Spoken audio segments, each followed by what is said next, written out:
बिहार में महागठबंधन को 160 सीटें मिल सकती है। आज की रात बिहार के अंदर बहुत खास है। आज की रात आखिरी रात है और कल सुबह काउंटिंग होगी। कल सुबह गिनती होनी है, लेकिन उससे पहले एक एक मिनट, एक एक घंटा वो बहुत कीमती है। आज की रात क्या कुछ होगा ये बहुत महत्वपूर्ण है, क्योंकि बीती रात जिस तरीके से ईवीएम के ट्रक और ये वीडियो वो वीडियो दुनिया भर की चीजें आती रही, उसके बाद में आज क्या कुछ होने वाला है।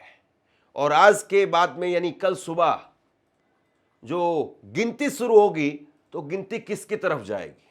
एग्जिट पोल सबने एनडीए की सरकार बनाई, लेकिन जो ग्राउंड पर घूम रहे थे, जो ग्राउंड पर सर्वे कर रहे थे, महीनों महीनों से घूम रहे थे, वो क्या कह रहे हैं ये समझना बहुत जरूरी हो जाता है।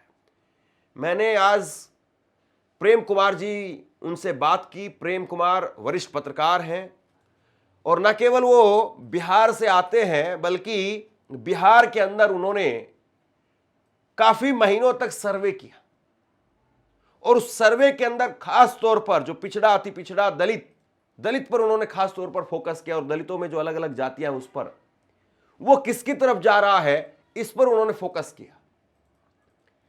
और उस आधार पर उन्होंने कहा है कि बिहार में 160 सीटें महागठबंधन की आ रही है। उन्होंने कुछ देर पहले ये ट्वीट भी किया था और मैंने उनसे फिर बात भी की है। उन्होंने कहा कि बिहार चुनाव के लिए एनडीए को 41% वोट शेयर मिल रहा है, जिसमें बीजेपी को 20% वोट शेयर है बीजेपी के पास में, जेडीयू के पास में 16%, हम पार्टी के पास में 1%, एलजेपी 3.4% और महागठबंधन के अंदर 44% टोटल वोट शेयर है। RJD 27% vote share, Congress 12% vote share, CPI ML 3.9% vote share. और इसके आधार पर वो कह रहे हैं कि महागठबंधन को 163 सीटें, जिसमें प्लस माइनस 5 तक जो है उन्होंने नंबर दिया है कि +5 भी हो सकती है और इसमें -5 भी हो सकती है। वहीं बीजेपी एनडीए को उन्होंने 82 सीटें दी हैं, जिसमें बीजेपी को 42 सीट आ रही है, जेडीयू को 33 सीट आ रही है, हम पार्टी 3, एलजेपी 3, आरएमएल 3। वहीं महागठबंधन में 104 सीटें आरजेडी के पास में, कांग्रेस के पास में 34 सीटें, सीपीआई एमएल के पास में 16 सीटें, सीपीआई और सीपीआईएम इसके पास में 8 सीटें, 1 सीट वीआईपी के पास में। जनसुराज का खाता नहीं खुला, एमआईएम का खाता नहीं खुला और जेजेडी यानी तेज प्रताप की पार्टी, उनको भी 1 सीट मिल रही है। मैंने प्रेम कुमार जी से बात की है कि आपके जो ये नंबर है, आपका जो ये आकलन है, ये किस आधार पर है। तो उन्होंने एक एक करके परत दर परत बिहार चुनाव की पूरी कहानी सामने रख दी कि बिहार में कैसे दलित जो नीतीश कुमार के साथ था, बीजेपी के साथ था, वो छोड़ करके चला गया, महागठबंधन की तरफ चला गया और वहीं से लड़ाई निर्णायक होती हुई चली गई। महिला वोटर है तो युवा उस तरफ है। तो कुल मिलाकर के बिहार में 160 सीटों का दावा कर रहे हैं प्रेम कुमार जी। और मुझे लगता है कि एक बार चुनाव के नतीजों से पहले आपको प्रेम कुमार जी को सुनना चाहिए कि कैसे 160 सीटें वो बता रहे हैं। सबसे पहले तो आपका बहुत बहुत स्वागत सर, आपने समय दिया, काफी कीमती समय है आपका। और प्रेम जी के बारे में आप सब जानते होंगे, अलग अलग चैनल्स पर आप देखते हैं, तमाम टीवी चैनल्स पर जाते हैं, तमाम यूट्यूब चैनल्स पर जाते हैं। यूपी में फिलहाल रहते, लेकिन बिहार, झारखंड, बिहार से नेटिव है, तो बिहार पर पैनी नजर है, बिहार की राजनीति को लेकर के और देश की राजनीति को लेकर के। तो प्रेम सर, सबसे पहले तो मैं आपसे यही जानना चाहूंगा कि एग्जिट पोल तो बहुत देख लिए, बहुत हो गया और अब तो नतीजों का इंतजार है। आपका आकलन क्या है? जो एग्जिट पोल कह रहे हैं वही होगा या लग रहा है कि कल कुछ बड़ा उलटफेर देखने को मिलेगा? शुक्रिया धर्मेंद्र जी। पहली बात यह है कि सिर्फ नेटिव प्लेस बिहार है ये बात नहीं है। चुनाव को देखते हुए हमने जून जुलाई में दलितों के बीच, दलितों के द्वारा सबसे बड़ा सर्वे किया और तब से लेकर के अभी तक, आज मैं दिल्ली लौटा हूं, इस बीच 2 बार और 2-3 दिन के लिए दिल्ली आया, वरना बिहार में ही डटा हुआ था। हाँ, तो वो एक बिहार मिनट, के मैं एक मिनट रुक रहा हूँ। शायद आपका नेटडिक के नाम से सर्वे था ना? नैकडोर और टीसीएम, द हाँ, एक बार कन्वर्जेंट हमने उस पर मीडिया, खबर की जिसका थी मैं इससे पहले। डायरेक्टर हूँ, और हाँ, नैकडोर जिसके डायरेक्टर अशोक भारती जी हैं, और द हाँ। टीसीएम में और भी डायरेक्टर्स हैं, रंजन कुमार जी हैं और मैं हूँ। तो हम सब ने मिलकर किया था जी।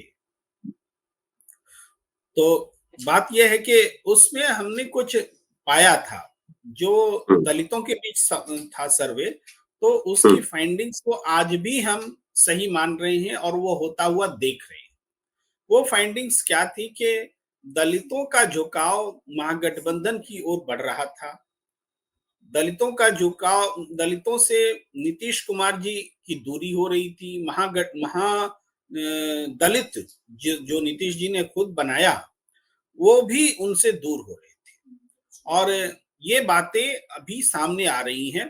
देखिए, चिराग पासवान जी दलित के नेता हैं, हम्म, मांझी, जीतन राम मांझी दलित के नेता हैं। इसके बावजूद दलितों का ज्यादा वोट महागठबंधन की तरफ है, और इसकी वजह आरजेडी से ज्यादा कांग्रेस है। कांग्रेस इसलिए कि बीते कुछ महीनों में, कुछ सालों में राहुल गांधी ने दलितों को कांग्रेस से जोड़ने का काम किया है, पिछड़ा वर्ग के लिए भी बातें की हैं। और इस बार के महागठबंधन ने जो चुनावी वादा किया, उसमें दलितों के लिए बहुत सारे वादे हैं जो दलितों को कभी किसी ने एड्रेस नहीं किया, चुनाव में खास करके। तो इन सब कारणों से भी दलित वोट्स का जो प्रोपोर्शन है महागठबंधन के लिए ज्यादा झुका है। ये एक पॉइंट जो है। हम्म, दूसरी और भी बातें रही जो फैक्टर्स हैं जो चुनाव को प्रभावित करते हैं। मुद्दों में हम देखें तो 10,000 रुपए का मुद्दा बनाया नीतीश कुमार ने। नीतीश हम्म, कुमार का अपना एक समर्थक वर्ग रहा है, महिलाएं रही हैं, मुसलमान भी रहे हैं, क्योंकि लोग मानते हैं कि महिलाओं को आज पंचायत में आरक्षण देने का काम, पुलिस भर्ती में आरक्षण देने का काम, वो भी 35-35% पुलिस भर्ती में, ये काम उन्होंने किए। शराबबंदी से महिलाओं को फायदा हुआ, ये सब बात है। मुसलमान मानते हैं कि कम से कम नीतीश कुमार मुख्यमंत्री है तो यहाँ बुलडोजर तो नहीं चलता है। नीतीश हम्म, कुमार मुख्यमंत्री है तो नीतीश के सामने किसी कोई डिविसिव पॉलिटिक्स करने बीजेपी वाले आते भी नहीं है। तो ये सारी चीजें उनको बैलेंसिंग फैक्टर के तौर पर देखते हैं। लेकिन ये वोट्स महिलाओं और मुसलमानों का इस चुनाव में एनडीए को जो पढ़ना चाहिए था, वो इसलिए नहीं पढ़ रहा है उस उम्मीद के मुताबिक, क्योंकि नीतीश कुमार को मुख्यमंत्री का चेहरा मानने से बीजेपी ने मना कर दिया। अब मुसलमानों हम्म, को मालूम है नीतीश कुमार मुख्यमंत्री बनेंगे नहीं, बीजेपी सरकार हम्म, चलाएगी, तो इनको वोट देके क्या करना। अब तक हमने दिया, अच्छे आदमी हैं, वो रहते तो अच्छा होता। महिलाओं का कहना है नीतीश ने हमारे लिए बहुत किया, और वो प्रभावित भी रही हैं। लेकिन उनको भी लगा कि नीतीश मुख्यमंत्री बनेंगे कि नहीं बनेंगे, और बाकी का कोई भरोसा नहीं है। तो एक तरह से बीजेपी ने पैर में कुल्हाड़ी मार ली नीतीश कुमार के खिलाफ साजिश कर। साजिश वर्ड में इतने दावे से इसलिए कह रहा हूं कि बीते चुनाव में चिराग पासवान के जरिए नीतीश कुमार का कद छोटा किया गया, और इस चुनाव में उनको मुख्यमंत्री का चेहरा ही बनाने को लेकर दुविधा पैदा की गई। तो इसीलिए हम्म। साजिश वर्ड जस्टिफाइड लगता है। तो ये कारण, बहुत बड़ा कारण है कि मिलता हुआ वोट भी नहीं मिला एनडीए को, ये मैं देख रहा हूं। तो आपको लग रहा है कि दलितों का वोट एनडीए को नहीं गया बल्कि महागठबंधन को गया है? देखिए, दलित में कम से कम मैंने कहा, पासी समाज जिसका नेतृत्व करते हैं, दुसाध समाज जिसका नेतृत्व करते हैं चिराग पासवान, मुसर समाज जिसका नेतृत्व करते हैं जीतन राम मांझी, इसका ज्यादा वोट जाना चाहिए था एनडीए को, हम्म, अधिकतम वोट, लेकिन वो हुआ नहीं है, ये दिखता है। रविदास समाज का वोट महागठबंधन को ज्यादा जाना चाहिए था, गया है।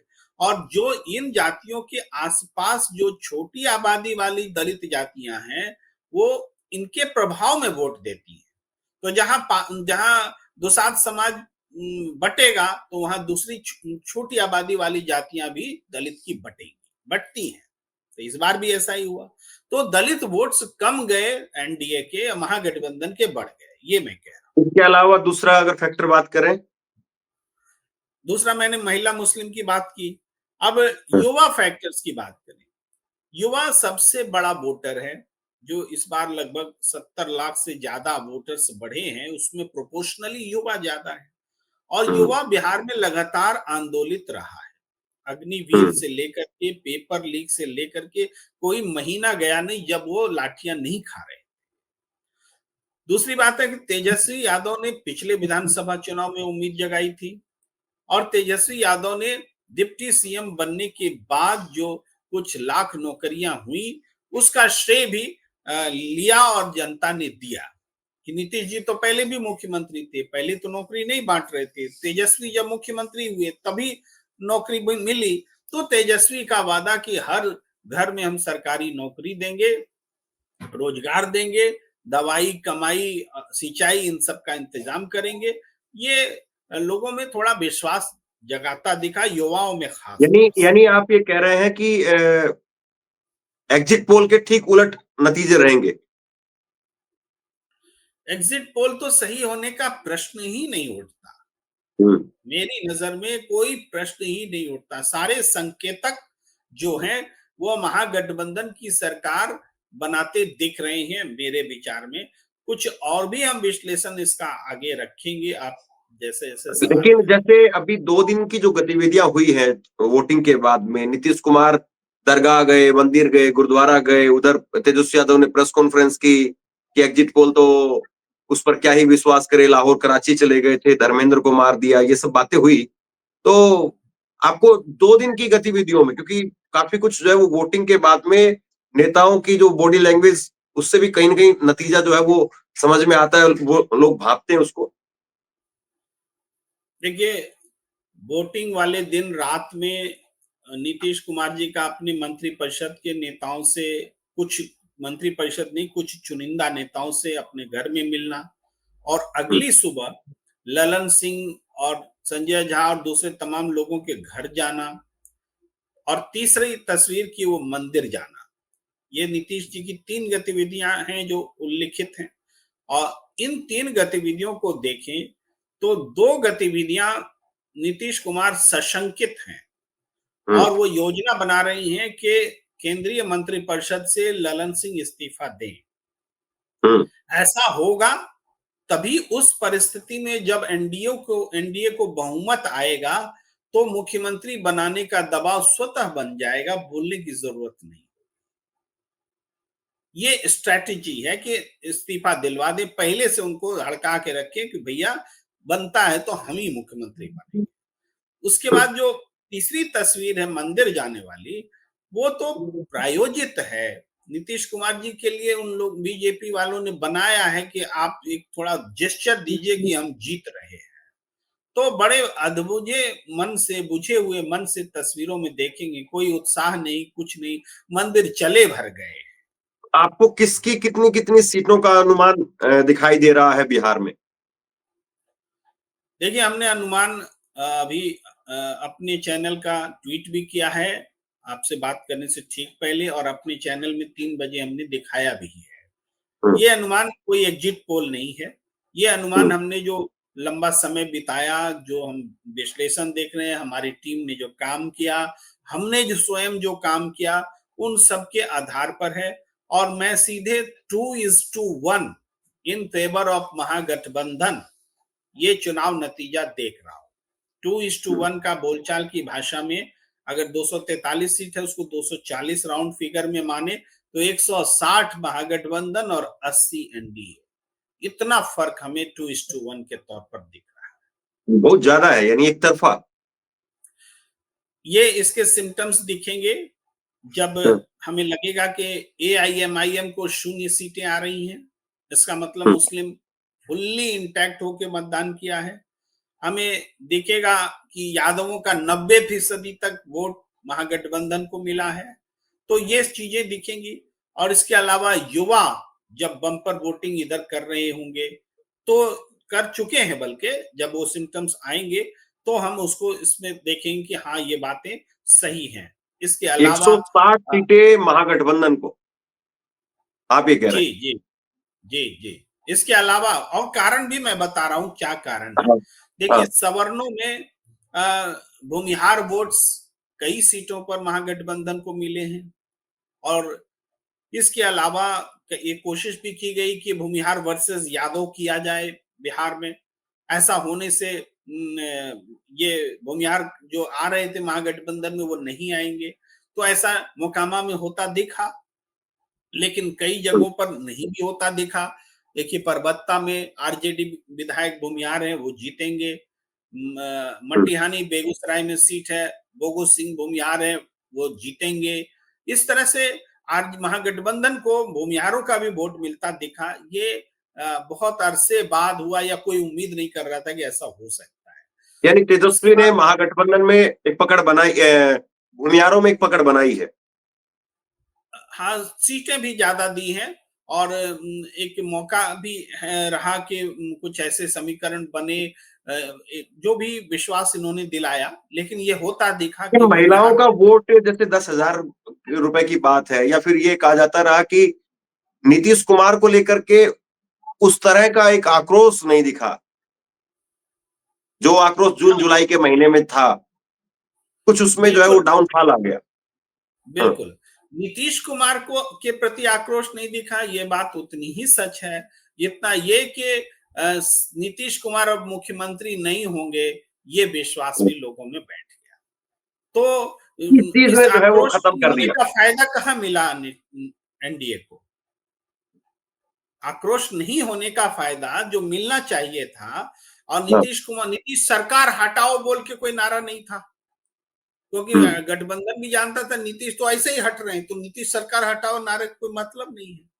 तो ये तो था कि मोदी अमित शाह से लड़ाई है, दो गुजरातियों से लड़ाई है, दिल्ली से सरकार चलेगी या नहीं चलेगी, यह लड़ाई है। इसलिए वो फैक्टर ही नहीं है कि नीतीश कुमार के प्रति गुस्सा था या कम हो गया। कम हुआ जब उसको हटाने के लिए खुद ही एनडीए तैयार हो गई, तो जनता गुस्सा करके क्या करेगी? और मुझे याद आता है अमित शाह जी का एक बयान, दूसरे चरण का चुनाव आते आते उन्होंने कह दिया था कि 160 सीटों के साथ में बीजेपी की सरकार बन रही है। तो देखिए, ये नेता को जब पता चल जाता है कि उल्टा होने वाला है, तो वो इसी तरह से जवाब देते हैं। वो उन्होंने 160 सीटें देख ली कि उल्टा जा रहा है, तो इसको कैसे ठीक किया जाए, तो उन्होंने पलट करके नैरेटिव बनाने का प्रयास किया।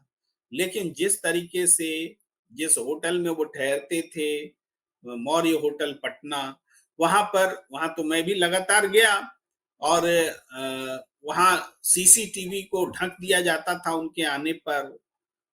इवन उनके रहते हुए उस होटल में छापेमारी भी हुई। मुकेश सैनी के घर में भी छापा पड़ा, खबरें आई नहीं है, ये खबर मैं बता रहा हूँ, ये खबर आई नहीं है। मुकेश सैनी के भी होटल में, उसी होटल में, उस तीसरे फ्लोर पर वो भी ठहरते हैं। तो और भी कई लोगों की, तो जाहिर बात है इन छापेमारियों के पीछे भी डराने धमकाने और तरह तरह की रणनीति रहती है। तो ये सारी चीजें जरूरत क्यों पड़ रही थी? भाई आपको दिल्ली बुला के आप सबको बोलते हैं कि आपको ये सीट मिलेगी, साइन करवा लेते हैं, और सारे घटक दल पटना जाते हैं और विरोधी तेवर अपना लेते हैं। ये भी देखने को मिला। इसका मतलब जो तमंचा रख करके नरेंद्र मोदी जी बोल रहे थे, कांग्रेस से हामी भरवाई तेजस्वी ने, दरअसल ये चीजें एनडीए में हो रही होगी, तभी तो सारे लोग पलट जा रहे थे साइन करने के बाद भी, ट्वीट करने के बाद भी। जी। लेकिन सर एक जो बात बार बार कही जा रही है कि वोट काउंटिंग जो है कुछ सीटों पर, जहां पर आज पप्पू यादव ने भी ट्वीट किया कि जहां जहां पर महागठबंधन मजबूत है वहां पर काउंटिंग स्लो हो जाएगी। तेजस्वी यादव भी इस बात को बार बार कहते रहे। फिर अभी एक बयान सामने आ गया जेडीयू से, आरजेडी से, कि नेपाल जैसी स्थिति हो जाएगी अगर यहाँ पर वोट चोरी करने की कोशिश की तो। देखिए, एक आरजेडी का नेता ऐसा बोलते हैं, तो हम तो उस पर नहीं जाएंगे कि इस तरह की बातें चुनाव के समय में कोई बोले। तो सच ये है कि तेजस्वी जो बोल रहे हैं वो सही बोल रहे हैं। तेजस्वी कह रहे हैं कि जो टैक्टिस होते हैं चुनाव के, कि मतदान की गति धीमी कर देते हैं, देर रात तक गिनती चलती रहती है, सूचनाएं नहीं दी जाती है, और जब पूरे देश में एक डायरेक्शन दिखा दिया जाता है कि इसकी सरकार बन रही है, उसकी सरकार बन रही है, तो प्रशासन फिर थक हार के दबाव में आ जाता है कि जिसकी सरकार बन रही है उसके पक्ष में क्लोज मार्जिन वाला फैसला करो। तो प्रशासन पर दबाव बनाने के लिए उन सीटों पर गिनती धीमी की जाती है जहां से वो निर्णायक हो। तो तब तक चुनाव में जो कुछ फिगर्स होते हैं दबाए जाते हैं, यानी सत्ताधारी दल को जीतता हुआ दिखाने के लिए बहुत सारी सीटों के एक्चुअल आंकड़े दबा के रखे जाते हैं ताकि आखिरी वक्त पे एडमिनिस्ट्रेशन को दबाव में लाया जा सके। ये लेकिन इस जिस तरीके से रणनीति का सीसीटीवी कैमरा और ये सब बंद होने की जो बातें आ रही, तो आपको अभी भी कुछ लगता है कि कुछ हो सकता है या फिर नतीजा तय है? 160 सीटें जो आप दावा कर रहे हैं। देखिए, ये मेरे दावे का प्रश्न नहीं है। मैं कौन दावा करने वाला होता हूं? मैं तो अपना असेसमेंट दे रहा हूं कि ये होगा। उसमें दावा राजनीतिक दल करते हैं, उनका होता है। तो ये जो चीजें हैं चुनावी कदाचार लोकल लेवल पर होता है तो उसको रोकने के लिए कार्यकर्ता मुस्तैद हैं और कार्यकर्ता इस बार अपोजिशन का बहुत ज्यादा मुस्तैद है। एक भी गाड़ी का मूवमेंट हो रहा है तो खबर बन रही है, गलत तरीके से हर गाड़ी को चेक किया जा रहा है कि ईवीएम तो नहीं है, प्रशासन जवाब दे रहा है। तो इसमें एक प्रशासन भी प्रेशर में है। तो जब प्रशासन प्रेशर में होगा तो वैसी बेईमानियां रुकेंगी। लेकिन जो बेईमानियां हो चुकी हैं वोटर डिलीशन के दौर में, एसआईआर के दौर में, उसको तो नहीं मिटाया जा सकता। लेकिन इस बार अपोजिशन ने यह अंदाजा लगा लिया कि हमें अपनी गिनती जो है 10,000 के ऊपर से शुरू करनी है, ये मान के कि हम 10,000 पीछे हैं। तो इस बार अगर कोई अपोजिशन 1,000 वोट से जीत रहा होगा तो उसको आप 11,000 मानकर चलिए। तो इसके बावजूद हम कह रहे हैं कि 2:1 का है। इतना बड़ा माहौल है बिहार में। जो लोग कहते हैं कि बिहार में माहौल नहीं है, माहौल टीवी वालों को नहीं दिखता था, घूमने से माहौल खूब पता चलता था। जी ठीक है, बहुत शुक्रिया सर, और कोशिश करेंगे कि चुनाव के नतीजों के दिन, कल तो आप पूरा दिन, जैसे आप अभी थोड़ी देर पहले बता ही रहे थे, शेड्यूल आपका पूरा फिक्स है, तो चुनाव के नतीजों के बाद में जरूर आपसे एक बार फिर से बात करेंगे और आपका अनुमान 160 का ये जो है वो कहाँ तक ठीक हो पाता है, कहाँ चुनाव के नतीजे ठहरते हैं, इसका इंतजार रहेगा। बहुत बहुत शुक्रिया आपका।